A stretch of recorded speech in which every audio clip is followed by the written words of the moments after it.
qui a fait ça? Une bête sauvage? C'est épouvantable. Probablement la pire chose que j'ai vue. C'était quoi, plusieurs bêtes sauvages? Alors, tu penses à quoi? Je pense à des zombies. Quoi? Hey, salut à tous, aujourd'hui on est là pour la critique de The Death Don't Die. Alors j'adore le personnage de Adam Driver, donc son personnage c'est Ronnie. Et en fait j'aime presque tous les personnages aussi, mais lui c'est mon préféré. Alors certes, des fois il surjoue sur quelques scènes. Je pense notamment à la femme policière, alors j'ai pas son nom en tête. Il sonne la voiture, ben là elle surjoue parce qu'elle voit sa grand-mère. Ben, c'est pas mal fait, au contraire même, ça m'a pas dérangé. Alors l'ambiance du film est hyper cool, les effets spéciaux aussi. Et en fait le seul problème c'est que le film il est lent, surtout vers le début. Il y a certains plans qui sont gardés pendant plusieurs secondes et ils auraient très bien pu être coupés. Au final non, mais après c'est ce qui fait aussi un petit peu le charme du film. Alors à la fin, quand il reste plus que Ronnie et donc celui qui joue dans Ghostbuster dans la voiture, donc celui de Ghostbuster lui demande pourquoi, comment t'as fait pour prévoir que ça allait mal se finir.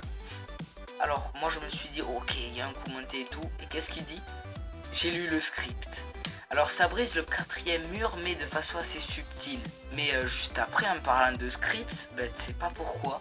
Il y a une soucoupe volante qui débarque et donc Tilda Thompson, celle qui joue notamment l'ancien dans Doctor Strange, ben, elle part dans cette soucoupe volante. Alors là ça j'ai pas compris.